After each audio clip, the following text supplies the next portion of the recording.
All right, hello, rockers and rollers and blues fanatics. It's the Meister from Brews and Tunes. Cheers. Absolutely thrilled today. I am chatting with the incredibly talented singer, songwriter, multi-instrumental musician, Mr. Malcolm Bruce. Thank you so much for joining me. How are you doing, sir? Thanks, Victor. I'm doing really, really well, thank you. It's just after 7 p.m. here in London, UK, and I'm great. I'm sipping lion's mane mushroom tea, as I told you earlier. So I'm good to go. Awesome. Awesome. Well, cheers to that. Cheers. I'm having a lager. So Wow, I'm that's not as good. healthy. No, lager's good, man. If it's a good quality one, then it's Yeah, it's delicious. yeah, yeah. Yeah, local brewery. Anyway, so first off, I have to say one, I'm very excited to chat with you. Big fan of your music, and of course the legacy of where you come from, and we'll definitely get into that. But first off, I think let's talk about the big news is new album coming out November 3rd. Big ensemble of musicians, a tribute to, of course, the Mighty Cream, your late father's band, Jack Bruce, the Heavenly Cream, and an acoustic tribute to Cream. And I was lucky enough to get an advance copy, and what a beautiful, amazing, perfect album. Wow. Oh, Wow. well, thank you very much. Yeah, I mean it's been a labor of love, and we actually recorded this about 5 years ago. Uh, with it was really the idea came from Pete Brown, the Cream lyricist, who sadly passed away a few months ago this year. Yeah. So he came to me with the idea and came to the producer Rob Cass and also Mark Waters, who ended up directing the sort of making of documentary that's being released at the same time as the Oh, actual CD. So album. So yeah, it was been a long time coming because I think we recorded the record, then they were mixing and then editing this documentary that took a long time, and then we kind of hit 2019, the pandemic, and everybody ran into all the issues that we ran into. So I right. think the record label kind of held back. So it feels like the right time for it to come out. I mean, as you say, it's an incredible document, and I think in many ways it's become like a document, kind of a historical thing, because quite a few of the people that were on the record have passed away since it was made. Yeah.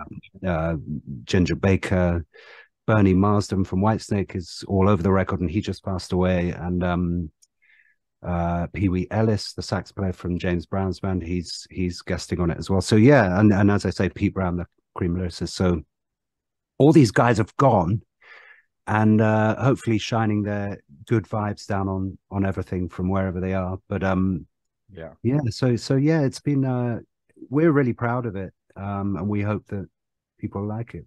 Yeah, I think it's brilliant. I think it's brilliant. And I think, yeah, as you mentioned, yeah, I mean several huge names on the album that have passed away. And yeah, I think for me that was yeah, it was kind of an emotion, especially that first listen that I had. It was a little emotional for me, especially because, as you mentioned, Bernie had passed away very recently, as well as Peter Brown. And yeah, it kind of hit me a little bit unexpectedly. I mean, I was very sad for their passing, of course, huge fan. And I think for those that don't know, Pete, Brown was in a lot of ways kind of the fourth member of Cream. Obviously a power trio, but in terms of, his lyricism, and he worked with your dad for decades after that as well, on a lot of your dad's solo work, which is also phenomenal. Yeah, I mean, Pete, I always say to people, I've known Pete since before I was born, which is kind of true.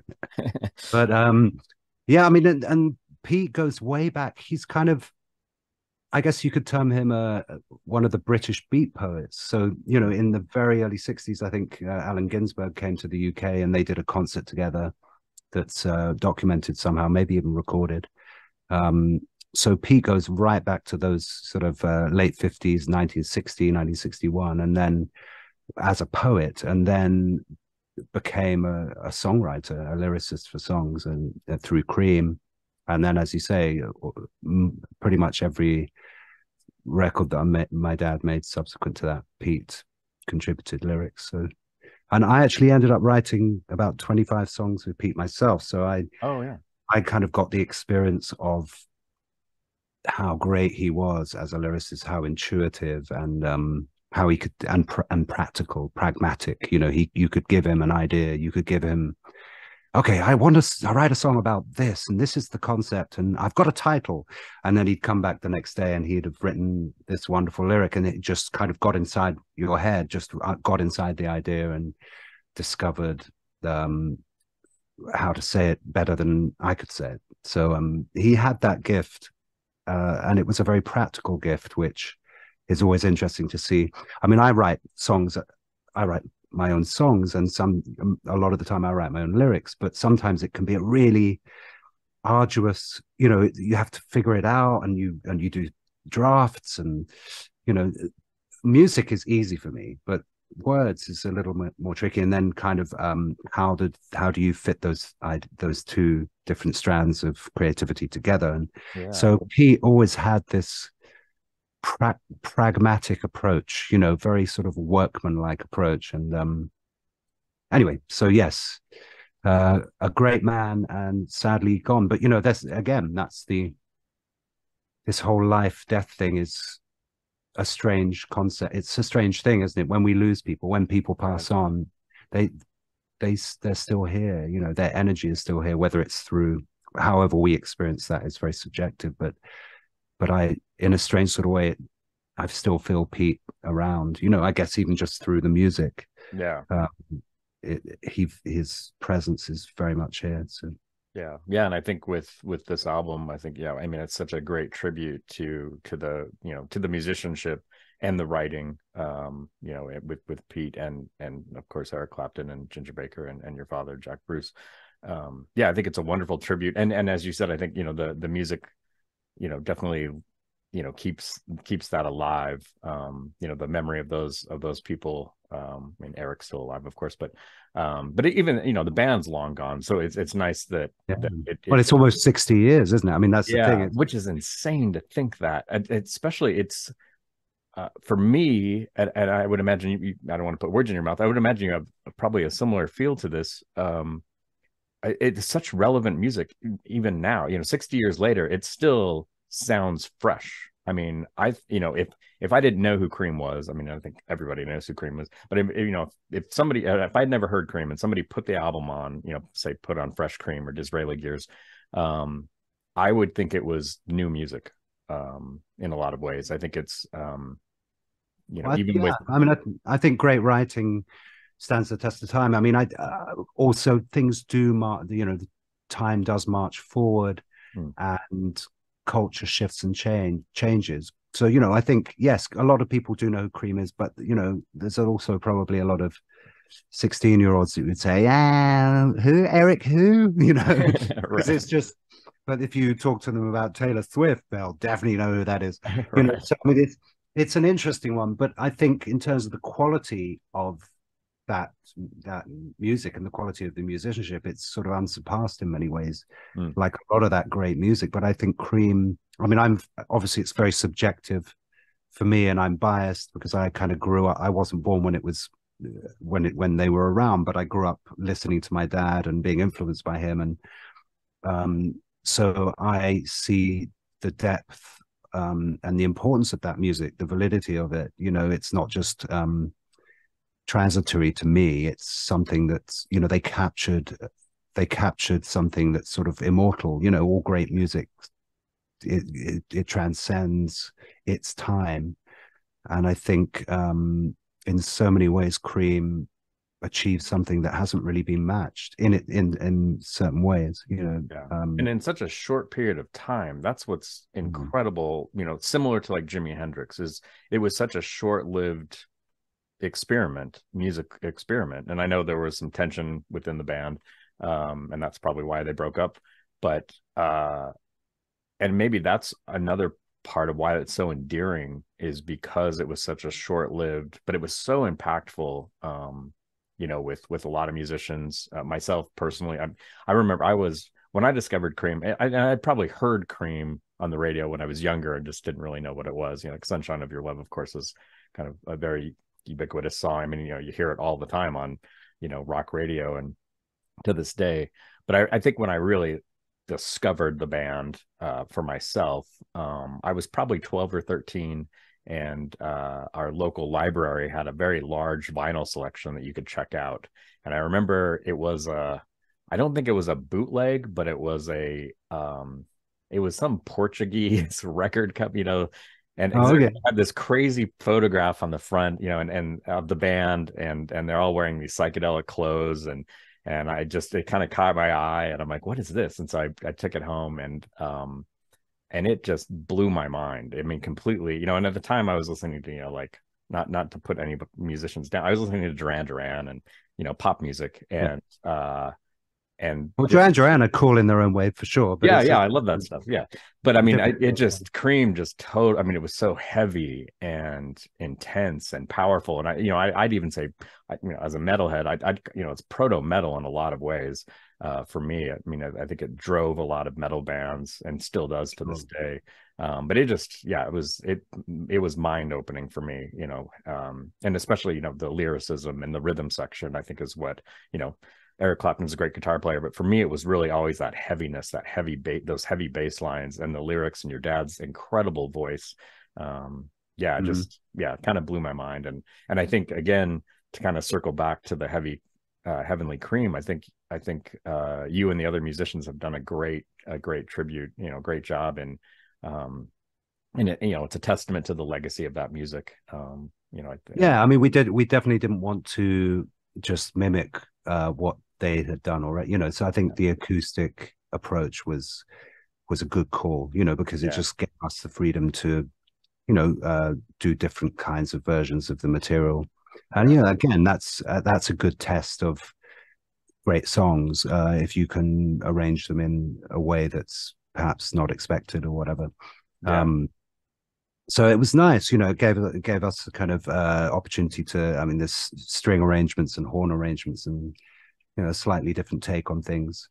Yeah. Um, and yeah, just a great lineup of people: Paul Rodgers, Joe Bonamassa, Bobby Rush, and Ginger, obviously. And actually, that was Ginger's last recording session before he passed away. So again, you know, it's just we were really, really lucky to get him in the studio and have that. We had a couple of days with him, and it was great fun actually.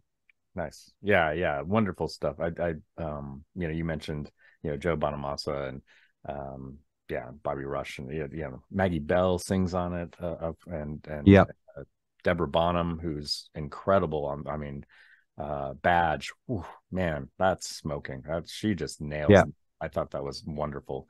Yeah, it's such he's a amazing. Yeah. richly, yeah, richly textured album. It's really wonderful, and you know, like I said, I think it's a really nice tribute to the legacy of that music. But as you said, it's its own thing. It's you know, it has a different feel, a different sound. You know, it's acoustic. Not to say that it's not heavy, but it's got a very for lack of a better term, it's kind of ethereal in a lot of ways. I don't know. I was flabbergasted when I heard it. It really, you know, I didn't know what to expect. I think when I first saw it, I thought, oh, this is going to be a blues album, and it's not. I mean, there's definitely a lot of blues on there, of course, but yeah, Yeah. it's brilliant. It's really brilliant. I mean, but that's also the interesting thing about blues, isn't it? Because I think sometimes we end up, you know, blues music tends to become a bit generic. Like there's an expectation that it should sound a certain way. And Yeah, I think maybe again, Cream opened it up. They took Black American music and they kind of, in the similar way that the Beatles took certain elements of American music and kind of bastardized it for a better term, you know, that, and then sort of resold it to America. And I think Cream, in its own way, they took the blues and they twisted it around and turned it into this more British sound. yeah, Um, in a similar way, you mentioned Jimi Hendrix earlier. You know, like when Jimmy came over to the UK and hooked up with a couple of British musicians, and then suddenly that was a really strange thing too. And I think that, as you say, that short amount of time where people were experimenting and finding sound, and it was so novel and new. It was a very exciting time. I mean, I neither of us were around them, but you know, I can imagine how exciting that was to be around that sort of experimental opening, a tiny little bit of an opening, where, and you know, Jimi Hendrix, I mean, another one that's just an awesome musician, incredible and untouchable, really, you know. And so, and I think I'm just wondering what it would, you know, Jimmy James and the Blue Flames playing like in wherever he was playing in the East Village, and then suddenly he's like Mr. Psychedelia. You know, I wonder if that would have happened if he hadn't have come over here to the UK, you know, and just what that must have done to his mind after sort of playing the Chitlin circuit and being a black person, you know, having to adhere to or conform to this, to what it was expected of him. And then suddenly he was in a completely new environment. And being himself, like discovering, who am I, you know. And I think with Cream, again, these guys were like working class kids. You know, my dad came from Scotland, Glasgow, kind of working class background, and Ginger and Eric similar, like they were from the London area, but they were just working musicians. There wasn't any dream of becoming world famous or anything like that. And then suddenly a few years later, they had this forum to express themselves and the encouragement to do that. And I think, you know, nowadays it's a different, we're so cynical, the industry is so jaded, it's also regimented and corporate, and there's all these, you know, it's tough, you know. I mean, I'm experiencing that now at this stage when I'm in the middle of making a new record and figuring out how to get it out there. But you know, you get some PR companies, okay, if you pay us $227,000, we will guarantee you a top 10 Billboard hit. You know, it's like, okay, that's the state of the industry now. You know, it's like you buy your way in. But because it's just so oversaturated with so much stuff and everyone's sort of doing the same thing, and to have an original voice, I don't know, mate, I guess we'll find out. For me, because I'm in my own small way, I'm trying to express something that's individual. And I'm glad you brought that up. I'm really looking forward to I know the working title, I think, is what, Fake Humans and Real Dolls. Real Dolls, yes. That's a great title. I love that title. And that's coming up, so your plan is to release that in 2024, I believe, correct? Yes. I mean, as I say, I'm still in the middle of making it. I'm talking to some agents, so I think probably I'll be on the road touring September next year, something like that. So I'll probably do 2 or 3 video single releases leading up to the album coming out, and get on the road. And it's quite conceptual. It's you know, looking at AI and where are we heading? You know, what's all of this?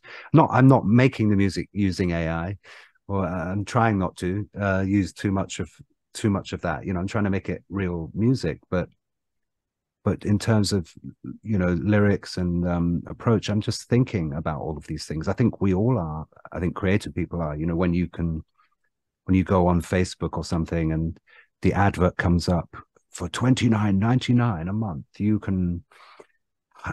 we can write you an infinite number of books. You know, AI, you don't even need to write the book.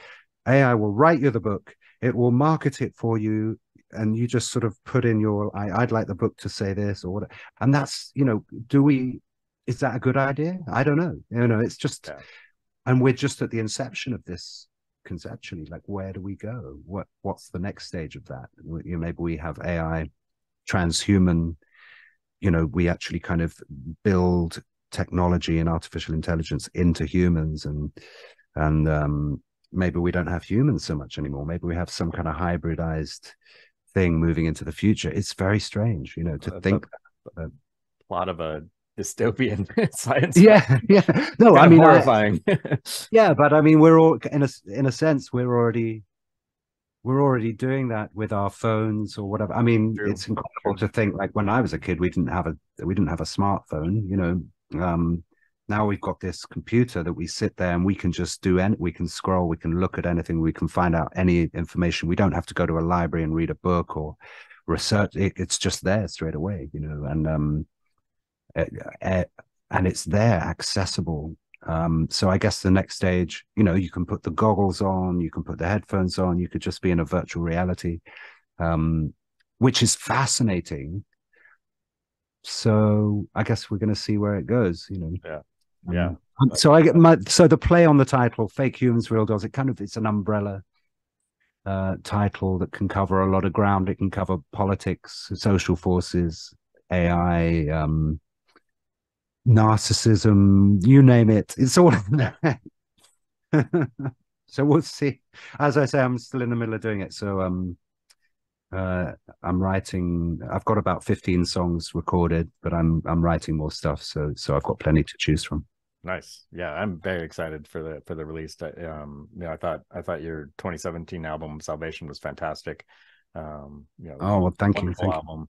And of course, you play pretty much the majority of the instruments. I mean, you're, you know, as I mentioned in the intro, you're multi-instrumental. You play piano, you play bass, you play guitar, keyboards, you sing, and yeah, amazing. And you know, obviously, you know, a legacy from partly from your father.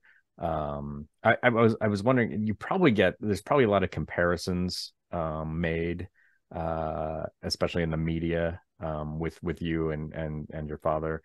Is that have you found that as a hindrance or as something that helps with maybe both? I mean, well, I'm kind of still working through it. I mean, it's a good question, you know, in the sense that I think a lot of people that are the kids of famous, iconic people from the past, you know, they do struggle with that. And a lot of the time in the industry so far, there's been a push for me to play Cream's music or my father's music. So, you know, I've done a lot of touring with Kofi Baker, who's Ginger Baker's son, because I guess agents and managers see that as an easy sell. You know, oh yeah, we can get a theater tour, and we don't have to work a record. We don't have to build your profile. We can just sell it on the back of your parents' profile. And so it kind of makes sense. And I mean, even on the top level of that, which I would say is probably Julian Lennon and Sean Lennon and those guys, Dhani Harrison or whoever, you know, those guys who the Beatles are on, you know, they're in rock music. The Beatles are the sort of top tier of that, you know, that challenge. Right. And I'm sure it's been challenging for those guys too. So yeah, I think maybe the only solution for me is just to focus much more on my own music and to keep developing that and work on getting that out on a significant level. And then hopefully people will start recognizing me for what I'm able to do, as opposed to making a comparison. I don't know, you know, Johann Sebastian Bach had a bunch of kids that were also composers, but he's still the best known. So you never know. I mean, right. I don't know. You know, these things are hard to predict, aren't they? I mean, I think I'm trying to think in, like, especially in the movies, actors. There's probably Michael Douglas is Kirk and Michael found a way through, you know, and I'm sure there's countless examples like that. So, you know, I still feel like I'm at the beginning of the journey. You know, even though I'm not an 18-year-old kid anymore, I feel like I've got so much to do and so much that I want to do, and not just in songwriting, but also in opera and classical music and jazz and all kinds of things. So, you know, it's a daily, you know, I mean, I'm sure I don't need to explain this to you, but, you know, it's such an interesting time in the creative industries, because the challenge is to be an artist, you know, and what is an artist now? You know, is an artist to conform to a branding and an image, and the art becomes almost secondary. It's like, okay, well, that's good enough, or well, that fits into that channel, you know, that we can then sell. But a true artist isn't like that. A true artist is getting up every day and exploring and developing and experimenting, and it's fragile. It's not perfected, and there shouldn't be the expectation that it is. It's a it's a journey, you know, and so it's really challenging if even in a sort of small way, that's how you experience things, and you want to be in that journey. You want to go, okay, I'm going to do something, explore and improvise or whatever. So yeah, it's I'm just learning every day of my life, and practicing and writing in different genres, and so yeah, we'll see what happens, I guess, you know. Well, I think that's a great approach. I mean, and that's you know, that's, as you mentioned, that's the artistic approach, which I really love. And I think it's funny because you echo some words of another musician I saw an interview with not too long ago, and he was talking about his frustration with current pop music, and the fact that in his opinion, a lot of pop musicians, especially here in America, they're not selling albums anymore. They're selling a brand. So they release a brand every couple of years. And I'm like, Yeah. that's interesting. That's an interesting. Well, it's you know, like you're on Instagram, and there's supposed to be this kind of percentage, like you're supposed to have more than everyone else, you know, so you're supposed to have like 50,000 followers, but only follow 400 or 50, and that makes you seem like you're really important because you've got lots of followers, but you don't have to follow many people, and it's like all this kind of weird stuff about like that makes you valuable somehow, you know, not actually what you're doing, or maybe somehow if what you're doing is good, that's the natural order of things or something, which it may be. I don't know. But then you look under the bonnet, as it were, and you start seeing that people are paying for likes and paying for follows. Yeah. And then you get into that. Okay, well, I'll take some of my marketing budget to make sure that I have the numbers that the industry will take seriously. It's all of that kind of stuff. And it's strange, but that's the way it's gone. And so, you know, in order to be visible, one has to play that game to some degree. But having said that, I mean, I know a lot of people in the classical music world that don't do that, but maybe that's because the institutions that support those kinds of artists, it's still, maybe there's a different infrastructure. It's maybe more state funded, or obviously we have the Arts Council in the UK, and the BBC and things like that. We still just about have those kinds of institutions that you know, we have orchestras that are funded by those kinds of institutions. I'm sure it's the same in the US. You have certain kinds of things that are, you know, and academia and all those. But in terms of commercial music, I don't know whether anybody knows, because, you know, it's getting to that point where Taylor Swift is about to make I read today, $4.1 billion on her tour, her latest tour. And then other, I mean, she's great, you know, it's not a criticism of her as an artist, but it's like she's literally cornered the market. And then there are some great people who are playing in a bar, and they'll hand a hat around and be lucky to come out being able to afford to pay a band to drive there and drive home, you know. And it's like there's a kind of inequity in the current form of capitalism that we have. It's kind of corrupted to the degree that it's not really working, you know. But I'm not I believe in certain social, I believe in capitalism with a social conscience. You know, there has to be some kind of balance. But I also believe in a free market economy. You know, competition is healthy.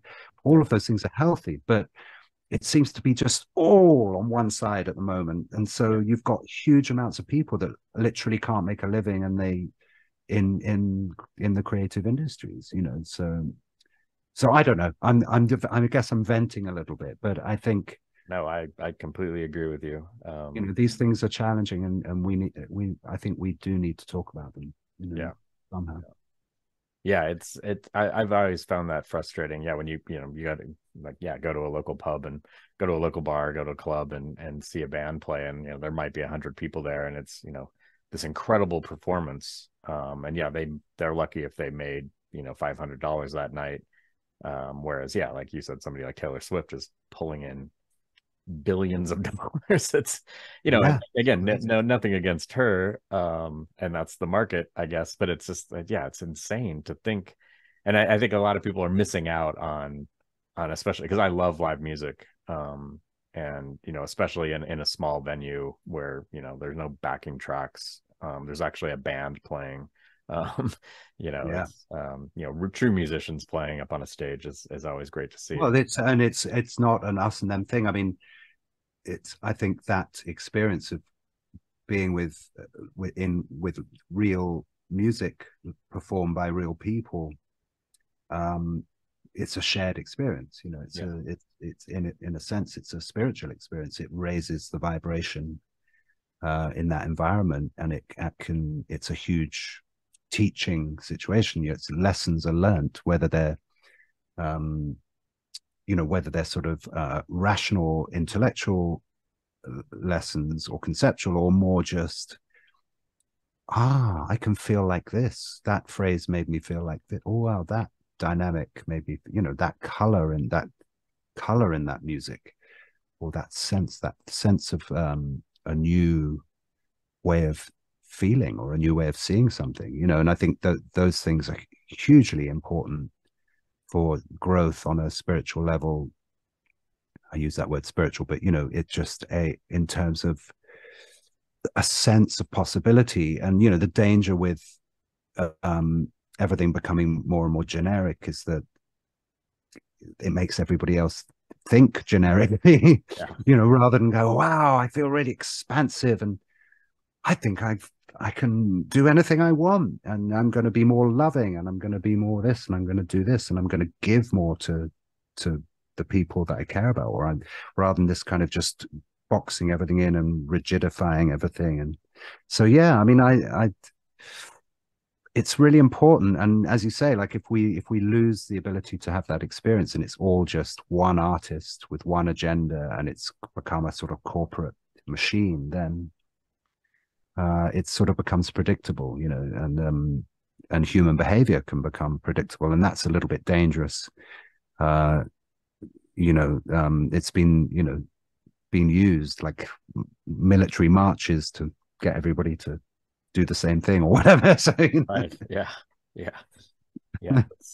yeah, leading to a scary dystopian future. uh, Yes, no, I'm sounding very negative, but I'm not. I think it's just you know, we are confronted more and more with these things at the moment, and there seems to be this emerging awareness of the dangers of um, the way the world is heading, at the same time as this emerging sense of possibility. You know, when we've never been at a better time on this planet, with more potential, but yeah, we've also at the same time in real danger of, you know, destroying ourselves. So, you know, we need people to come forward, and again, fake humans, real dolls, fake, you know, we need people to come through who are not using a narrative, that they're authentic. We need things that are real. We need food that's real. We don't need ultra processed food. We want natural things that make us feel, you know, instead of, you know, we don't want politicians that are feeding us a line while like getting something behind that, you know. It's all of this stuff that's going on, and it's not sides anymore. It's not left and right or Democrat or Republican or over here conservatives and Labor. It's way beyond that, you know. We need to come back to ourselves, you know, because it's people aren't even conscious. The people that are doing it aren't even conscious that they're doing it. It's just become part of the system to be to those behaviors, you know. So to me, I'm really fascinated about what are the things that we can do. I mean, I practice transcendental meditation, so I know that that can have a huge impact.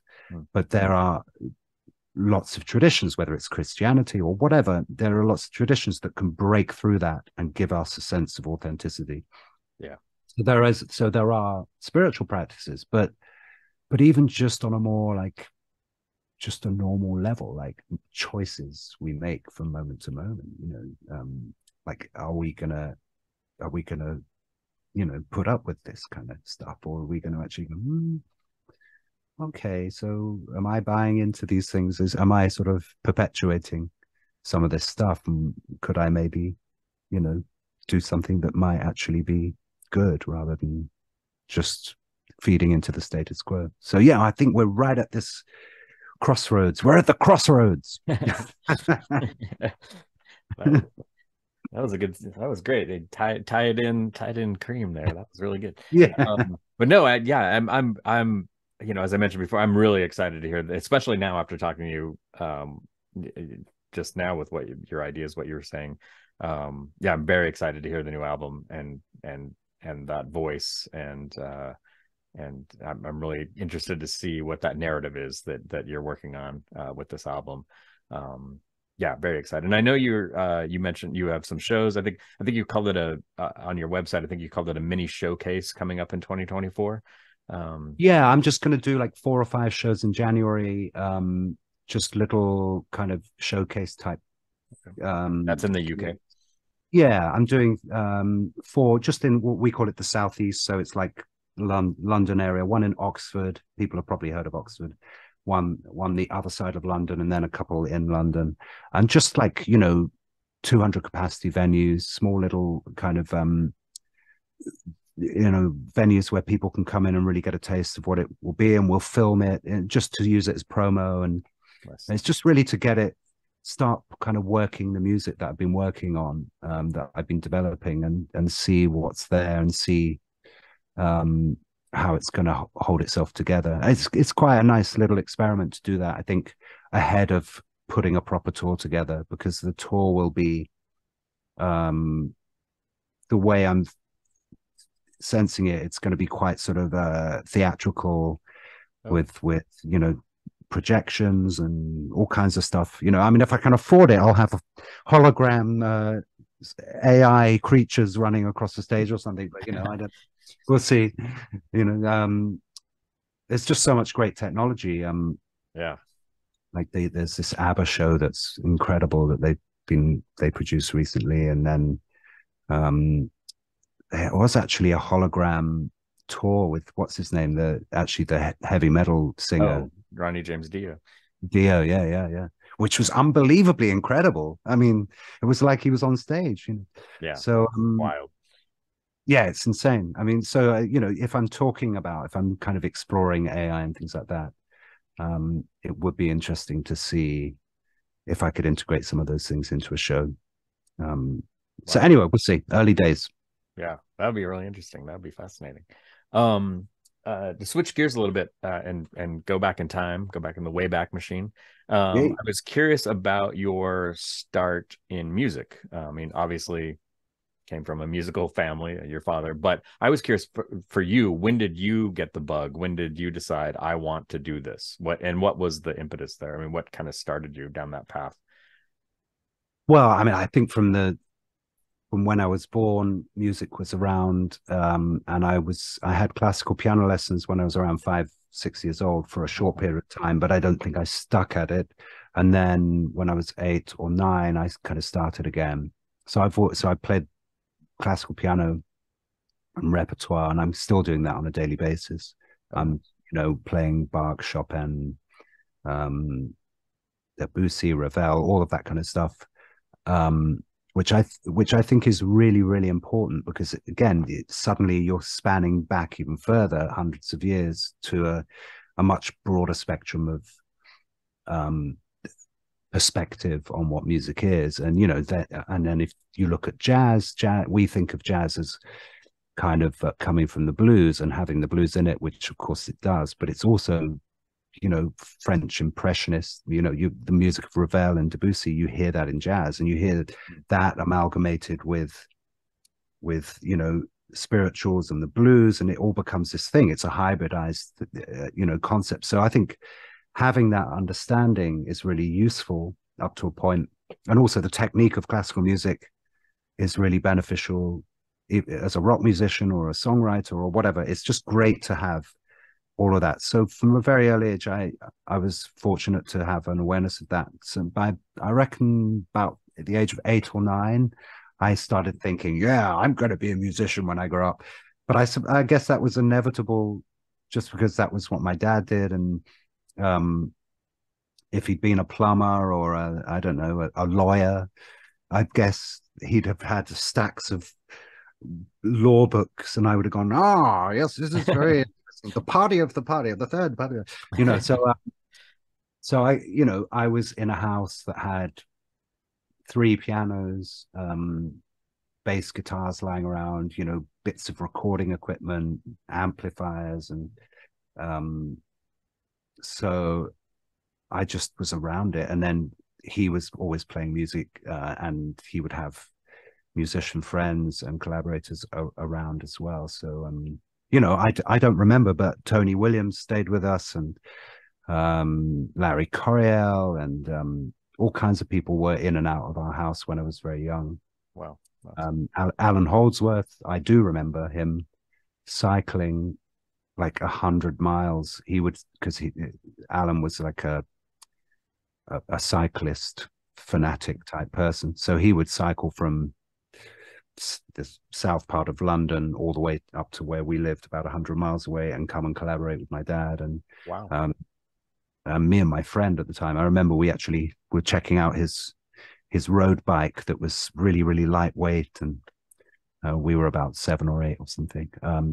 So yeah, all these people, I guess it would have rubbed off, you know, even if it's just by osmosis. It was just sounds in the distance, or the vibe of what musicians are like, you know, how they carry themselves, how the way they talk or whatever. So yes, I think by the age of 8 or 9, I knew that's what I wanted to do. Did you have I'm still figuring it out. Did you have a sense at that age? Did you have a sense of, you know, the fame of your father? Did you have a sense of like, oh my gosh, my dad is a big deal? I mean, I guess going to his shows and sitting in the audience and seeing a big crowd of people in a theater or an outdoor show or whatever, I do have a lot of memories of that kind of experience. The fame thing, I don't know. That's an interesting one. Yeah, I mean, because my dad was a layered, quite a complex person in that way. Like, he was very down to earth, but he was also, I'm a rock star. So he was simultaneously, I'm a rock star, and also just a guy that would go down the pub and have a drink with the local people and buy a round or whatever, and wouldn't have the expectation to be treated any, you know, he liked a good conversation. He was well read, and so he could be all of those things. He could be quite you know, alpha as well. You know, he could be quite sort of you know, don't you know who I am? But he wasn't really like that. That would sort of be something that would happen sometimes, depending on a situation. If he felt disrespected, he could pull that one out, you know. Right. But normally he was just very down to earth, and you know, because he came from very humble beginnings. You know, he wasn't a middle class guy. He was a self-made person. So I think he understood about poverty. He understood about how privileged he was, but he also understood that he deserved it, in the sense that he had a talent that he discovered and worked very, very hard. And so yeah, fame. Oh, it's a really tough one. That I don't know. There's not a simple way of describing what that is as an experience, and being the son of somebody that's famous as well. Yeah. Because, as I said before, you know, if you're an artist, you're not doing it for the fame, you know. And I think my dad was a proper, you know, he'd gone to a music academy, he'd gone to the Royal Scottish Academy of Music, studied bass, cello, and voice. And I did a similar thing at a place called the Guildhall School of Music. So, you know, he wasn't, and I think that's possibly what made him a little different from a lot of other musicians, contemporaries of his. You know, he had this awareness and influence of all of that music. So when you hear some of the Cream songwriting, you hear that, whether it's not obvious, but yeah. I mean, I used this example the other day in the song I Feel Free, the second bridge. So he reharmonizes the second bridge, and that's, nobody would do that if they didn't understand what reharmonizing is and how unique his approach to that. So there's this little bridge, and the first time it happens in a quite conventional sense, and then the second time it happens, the melody alters and the accompaniment descends, and so it creates this completely new sense of harmony, and the movement, the development of the music happens in a completely unique way. And I think that's one of the things that I learned from my dad. One of the major things I learned from him is that you can have development in that sense, in the classical sense. You can have that in popular music. If you can actually do that, and it makes the music more interesting. Yeah. To instead of just the repetition, obviously, is essential too, but to just repeat things the same time each time is okay, and maybe you sing it slightly differently or whatever, but to actually have compositionally development, it really, really opens up the possibilities. And I think that doesn't need to be precluded from popular music. In fact, it just enhances the whole thing. It just, it's so, there's so much we haven't explored.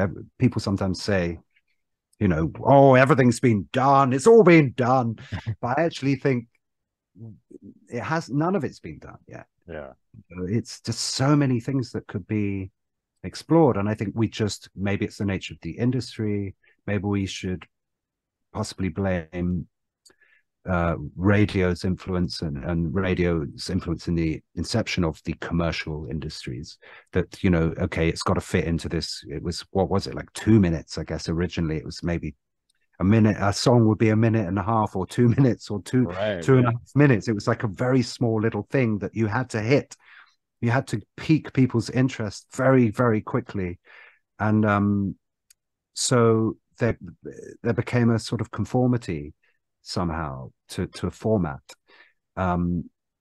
So we're still working within that format, even if it's stretched out a little bit, or people make a living out of it. Like, oh yes, I'm a music consultant, A&R at blah blah records, and come to this, we'll play us your song and pay us to play, and we'll tell you if the introduction is too long. I'm sorry, no, that intro is too long. You need to shorten the intro because the hook doesn't come in quick enough. And it's like, okay, so that's what music's become, and that's cool. But there's lots and lots and lots of other ways of looking at it. Yeah. So yeah, I don't know. I mean, how many years has the recorded music been around? It's like 100 years or something. I don't know. It's not very long. Probably like 100 plus. Yeah, so we're kind of like babies, really. I don't know where it's all going to head. But there's still a lot to be explored. So anyway, to answer your question, I think about 8 or 9, I decided I want to do music, and I'm still doing it. So there you go. That's great. That's perfect. Yeah, I think that's a good point that you brought. The fact that, and I think you do the same thing with, that's evident on Salvation, that your dad did, where you incorporate this. And I'm not a musician. I'll be upfront with that. I'm a listener. I love music. I appreciate it. Appreciator of music. But I'm not a musician. So, but I recognize, in your music and in your father's music, these elements that were coming, and sometimes I can't name it. Sometimes maybe it's more subconscious. But there's all this other influence, all the, this classical music and blues and jazz. And, you look at, say, for instance, your dad's later works, his solo works, there's a lot of really cool jazz and Latin jazz. And, I think of like, more Jack than God. More Jack than God. Yeah. Which is, what an amazing album. And there's all these, this Latin jazz vibe going on with some of the tracks, and a lot of different things he was pulling in. And in a lot of ways, and this might be blasphemy for some people, in a lot of ways I think your dad's music became much more robust later, for me personally, yeah, More Jack Than God, I think is one of my all-time favorite albums ever. And I think it was just that maturing artist, that maturing musician that's still exploring with almost childlike, I mean, obviously a professional musician, but exploring art with very open eyes, like a child would almost, I think. And maybe I'm way off base, but that's my No, I mean, but perception. I think my dad struggled with all of that stuff because he could have gone a more commercial route. You know, he could have had producers guiding him a lot more than he did, and sort of say, okay, we need the hit song, and he did do that at certain points in his career. I mean, obviously, Cream, they were kids and they were just writing these songs, and it was of its time in the sense that they just came out with these incredible songs, and they were working with a particular group of people. Felix Pappalardi ended up producing a lot of the stuff, and Arma Ertegun was in the background, Atlantic, etc. So there was a particular ethic to all of that stuff. But if you look at Eric Clapton, subsequent to that, he stayed perhaps more within the parameters of what might be deemed commercial, and that served him very well. I mean, that's not to dismiss the incredible body of work and the diversity of what he's done, and but he did kind of play the game in the sense of, I'm going to have hit type songs. And I think my dad, although he did try and do that, he was a lot more, I'm just going to go off in all these tangents. I'm going to do like fusion, I'm going to do classical stuff and all kinds of things. And so, yes, I mean, some people would say, oh, he shouldn't have done that. He should have listened to everybody and be more commercial, because he could have then been, seen as one of the truly great, because he's kind of a hidden gem in a sense. Apart from Cream, a lot of people don't know the rest of the work that he did. And that might be partly his own fault, in the sense that he just explored, rather than stuck to what was expected. But as you say, on the plus side, he was making records even later on in his career that explored. He was looking at Kip Hanrahan, and those guys, Horacio Hernandez and Robbie Amin, and all those guys that are, known for doing Cuban music. He was collaborating with them, and you can hear the flavor of that on some of those records. And so, yeah, I don't know. I mean, this is these are the fundamental questions that we have to ask ourselves as an artist. Do I stick to what's expected of me, or do I explore? And then there are different kinds of artists. There's plenty of classical composers and jazz musicians that nobody will hear of on a world level, but they'll create incredible work. Yeah. So I think we have to know ourselves. We can't take any of it with us. We can't.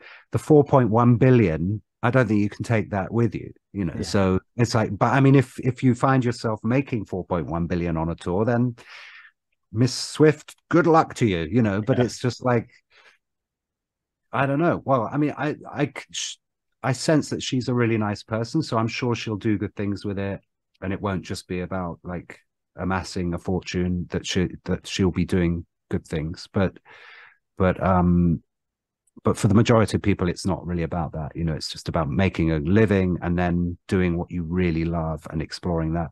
And there's some amazing stuff going on. So it's not that there isn't, but I think the industry has run into some issues in the sense of the conformity and the expectation, which just leaves creative artists kind of a little bit outside of the loop and trying to figure out, how do I get heard and get taken seriously if I don't end up conforming to what's expected of me.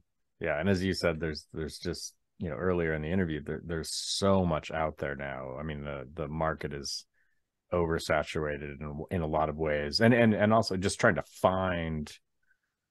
I mean, you go to Bandcamp or you go to iTunes or whatever platform, and there's just literally millions of songs and Yeah. bands and musicians and just trying to find, you know, what you like, and we don't have, not to do the, I don't mean to play the back in my day, old man, yelling at the clouds, which I do a little bit, but I mean, it's a different, you don't go into the record store and have, somebody, telling you like, oh, you should check, if you like this, you should check this out. I mean, No, you have the from, algorithm on Spotify yeah, that'll tell you, yeah, if you listen to, Megadeth, then it doesn't even ask you. It'll just put another song yeah, on afterwards, which is of a similar genre, assuming that you'll want to listen to some more speed metal, and you do. So there you go. It's yeah, fine. yeah. I guess and I agree. I guess, I mean, there's definitely the algorithm, but my cynical side is, well, they're pushing stuff to me that's been paid for to be pushed to me, and it's not necessarily, because I really like underground, like the underground world, and a lot of times I think I'm missing out on things that, because they don't have the money, they don't have the capital to push that. And again, I don't know if that's true, just my cynical side. But yeah, it's a very interesting. I think it has become like that, and so, if you're an artist who's found a way to monetize, has got a budget, of a certain amount of money, you're going to get more exposure, and so it's just the way it's gone. It's Yeah, always been like that, but I think it was more that a kind of benign form of fascism, in the sense that you had a record label that were the gatekeepers, and they said, okay, we're gonna invest in you, and we're gonna push you out into the market. And of course that's still there, the infrastructure of that, but it's so diverse, and a lot of record labels are superfluous. So there are a lot of independent artists who've got money, who are doing the same thing, or kind of hybridized, what they call 360 deal, all these kind of different structures to how people are doing things. But I guess the issue is, like, then does it just become like a middle class bourgeois phenomena to be a commercial artist? Because if you're a working class person with no money, how are you going to be heard? And yeah, then they sell the idea, oh, you just need a laptop and you can, garage band, and you can make your own record. And it's like, so I get my laptop and I get garage band, the free software that comes with the computer, and I make the record with loops, and then my mother hears it. yeah, It's like so how do you, because oh, you can release it worldwide digitally for $75, and so everyone does that, and then, but you're still, you've got to have publicity. So, and how much does that cost, and where do you get the budget to do that? And so there are all those challenges as an independent artist.